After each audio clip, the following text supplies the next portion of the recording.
আমাকে সেনাপ্রধান আমাকে ডেকেছিলেন ওনার বাসায় এবং আমাকে এর আগের দিন রাত 12:20 উনি টেলিফোন করে বলেন আপনি একটু আমার বাসায় আসবেন এবং সকাল 10টায়। আমি ঠিক সকাল 10টায় ওনার বাসায় যাই এবং বাসায় যাওয়ার পরে উনি কিন্তু ইউনিফর্ম পরে দাঁড়িয়েছিলেন। ওনার বাসায় যারা গিয়েছেন ডান দিকে ওনার একটা অফিস আছে এবং আমাকে বললেন উনি দাঁড়িয়েই যে আমি আপনাকে ডেকেছি, আমি আপনার কাছ থেকে আমার 3টা বক্তব্য রাখতে চাই। নাম্বার 1, আমি আর 1 ফোঁটা রক্ত চাই না আর ঝরুক। দ্বিতীয়, উনি বললেন আমি কোনো ক্ষমতা চাই না। তৃতীয়, আমি এই বর্তমান পরিস্থিতির অবসান চাই এবং আপনার একটা পলিটিক্যাল কানেকশন আছে, পলিটিক্যাল সার্কেলে আপনার যোগাযোগ আছে, আমি আপনাকে দিয়ে এই কাজটা করাতে চাই। আপনি কাইন্ডলি মেজর স্টেক হোল্ডারকে সবাইকে বলেন আমি ওনাদের সাথে দেখা করতে চাই, অতি সত্বর যেখানে ওনারা চান সেখানে আমি যাব এবং এই বর্তমান পরিস্থিতির আমি একটা পলিটিক্যাল সমাধান চাই। তা আমি ওনাকে বললাম আমাকে কেন? বলছে আপনার একটা কানেকশন আছে, আমি এর জন্য বলছি।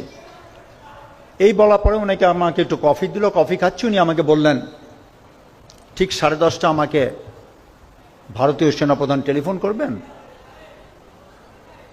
তখন বাজে আমার মনে হয় 10:25। আমি ঘড়িটা থেকে বললাম তাহলে তো আমার চলে যেতে হয়। উনি বললেন না, আপনি বসেন, আপনি শুনেন। আমি তখন বললাম যে দেখেন, আপনি আমার উপর যে এতখানি আস্থা রেখেছেন এটাই আমার জন্য অনেক সম্মানজনক। আমি চাই না আপনাদের কথাপত্তনে এমন কথা হোক যেটা পরে আপনি পছন্দ করবেন না। তা আপনি you talk yourself, let me go. তা আমি ওখান থেকে বের হয়ে স্ট্রেট হয়ে চলে গেলাম। গলফ কোর্সে আমি গাড়ি রেখেছিলাম, তো ওখানে যেয়ে আমি প্রথমে ফখরুল ভাইকে বিএনপি সেক্রেটারিকে টেলিফোন করলাম যে দিস ইজ দি মেসেজ। উনি বললেন ভেরি ওয়েলকাম মেসেজ, আমি একটু আমাদের নেতার সাথে আলাপ করে আপনাকে জানাবো। তখন আমি ওনাকে বললাম যে দেখেন আমার তো সবার টেলিফোন নাম্বার নাই পলিটিক্যাল নেতাদের, আপনি আমাকে নাম্বারগুলো, আপনি এই কাজটা করেন। উনি বললেন যে নো, এটা আপনাকে দায়িত্ব দিয়েছেন, আপনিই করেন। তা আমি বের হই, উনি আমাকে তার নাম্বারগুলো দেন, আমি যোগাযোগ করে যতজনকে পেরেছি খবর দিয়েছি। ওই খবর দিয়েই কিন্তু আমি ঠিক মনে আনুমানিক 11টার দিকে আমি এই রাওয়ার সামনেই যে চত্বরে তখন বক্তব্য রাখছিলেন, জামিল ছিলেন, সাকত স্যার ছিলেন, ব্রিগেডিয়ার শাহিদুল আনাম ছিলেন, ওনারা সবাই ছিলেন এবং ওনাদের সাথে এই প্রসেশনে যোগ দিই। তো তখন আমি আনুমানিক তখনই আন্দাজ করতে পেরেছিলাম যে বড় কিছু একটা হতে যাচ্ছে, তবে সেই দিনই যে পতন হবে এটা আমারও ধারণা ছিল না। পরবর্তী যখন আমি চেক ব্যাক করলাম বুঝতে পারলাম আমার সাথে কথা বলার পরেই কিন্তু 3 বাহিনী প্রধান গণভবনে গিয়েছিলেন। ওখানেই তারপরে ওনারা পার্সিউ করলেন যে প্রধানমন্ত্রীকে যেতে হবে। এই ছিল সারসংক্ষেপ। এবং পরবর্তীতে আমি যখন এখানকার আন্দোলনে যোগ দিয়ে আমি ফিরে গেলাম, আমার টেলিফোনটা কিন্তু গলফ কোর্সে আমার গাড়িতে রেখে গেছিলাম।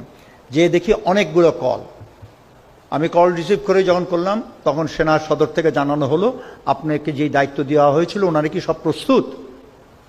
আমি বললাম যে লেট মি চেক ব্যাক, যদি ওনারা প্রস্তুত থাকে ওনাদের সবাইকে সেনা সদরে আসতে বলেন। তা আমি সেই সঙ্গে সঙ্গে টেলিফোন করে বললাম সবাই আপনারা সেনা সদরে চলে আসেন, যদি কোথাও বাধাগ্রস্ত হন আমাদেরকে জানান, আমরা সেনা বাহিনী তখন তাদের আপনাদের উঠিয়ে আনবে। By around 1:15 most political people were already inside সেনাপ্রধানের অফিসে। আমিও গেলাম, ওখানে সবাই ছিল তখন। 1:45টার দিকে সেনাপ্রধান বললেন আমি এইমাত্র মেসেজ সংবাদ পেয়েছি আমাদের প্রধানমন্ত্রী দেশ ত্যাগ করেছেন। তখন একটা স্বস্তির একটা পরিবেশ সৃষ্টি হলো, সবাই এক্সাইটেড। এবং উনি এই কথা বলেই কিন্তু ওনার গেটের সামনে লাইভে টিভিতে গেলেন এবং এই ঘোষণা দিতে যে প্রধানমন্ত্রী দেশ ত্যাগ করেছেন এবং একটা অন্তর্বর্তী সরকার গঠন করা হবে। তিনি ওখান থেকে ফিরে এসে সব পলিটিক্যাল নেতাদেরকে বললেন যে আমি এখন রাষ্ট্রপতির কাছে যাব, আপনারা যদি আমার সাথে যান তাহলে এটা ভালো হয়। তখন অনেকেই বললেন যে না এটা আপনার ব্যাপার, আপনিই যান, আপনারা করে দেন। তখন আমিও ইন্টারভিউ করলাম। তখন আনিস ভাই ছিলেন জেপি পার্টি, উনিও বললেন যে no, we must all go. কেন তখন আলোচনাটা এরকম হলো যে এমন একটা কোনো ডিসিশন রাষ্ট্রপতির সাথে যেটা সেনাপ্রধান নিয়ে আসবে আপনাদের পলিটিক্যাল নেতাদের সেটা হয়তো আপনারা গ্রহণ নাও করতে পারেন। So let's go and decide and talk out face to face and whatever is the outcome let us be the acceptance of all.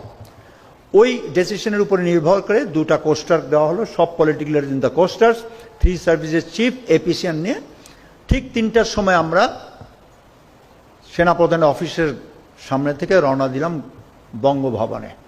যেই মুহূর্তে আমরা পৌঁছালাম আমাদের মেইন গেটে ক্যান্টনমেন্টে, তখন তো জনস্রোত, জন উল্লাস।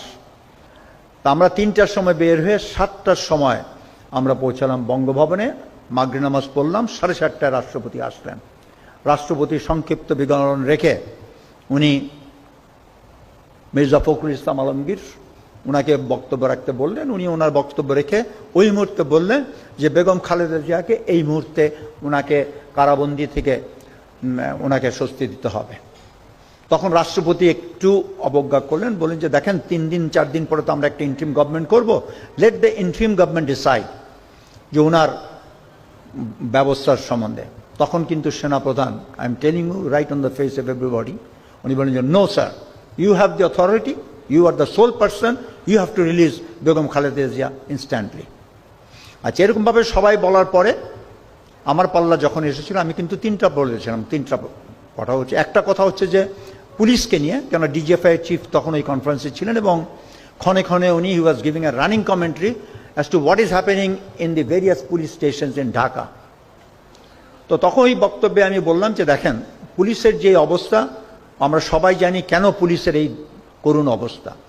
এই মুহূর্তে আমরা পুলিশের যেরকম প্রয়োজন, সেনাবাহিনী কিন্তু ক্ষণেকের জন্য হয়তো আইন শৃঙ্খলা পরিস্থিতি দেখভাল করতে পারে, কিন্তু বাস্তবে কিন্তু সেনাবাহিনী এইটা দিকক্ষণ করতে পারবে না। তাই পুলিশকে আস্থা আনতে হলে পুলিশে যারা বেশি বাড়াবাড়ি করেছে তাদেরকে ধরে অ্যারেস্ট করে তাদেরকে জনসম্মুখে যদি দেখা হয়, আইন তার নির্ধারিত গতিতে তার ব্যবস্থা নেবে, তাহলে হয়তো জনগণের মধ্যে সেই আক্রোশটা কমবে। দ্বিতীয় কথা ছিল যে ওই সময় একটা খবর ছিল সব জায়গায় যে সব নেতারা পালিয়ে যাচ্ছে এয়ারপোর্টের মাধ্যমে। এয়ার চিফ ওখানেই ডিসিশন দিলেন airport will be closed immediately. The third point, আমাকে হাসান নাসির টেলিফোন করেছিল যখন আমি ওখানে বসেছিলাম রাষ্ট্রপতি ভবনে, যে এখানে আমরা আয়নাঘরের সামনে ডিজিএফের সামনে আমরা এবং যারা ক্ষতিগ্রস্ত পরিবার, যাদের পরিবাররা ঘুম খুন হয়েছিল তারা এখানে দাঁড়িয়ে আছে, আমরা এই আয়নাঘরে যারা আছে তাদেরকে আমরা এখান থেকে বের করে আনতে চাই। আমি এই কথাটা রাষ্ট্রপতির সামনে উঠালাম। রাষ্ট্রপতি একটু আশ্চর্য হলেন, আয়নাঘর বলতে কিছু আছে কি না।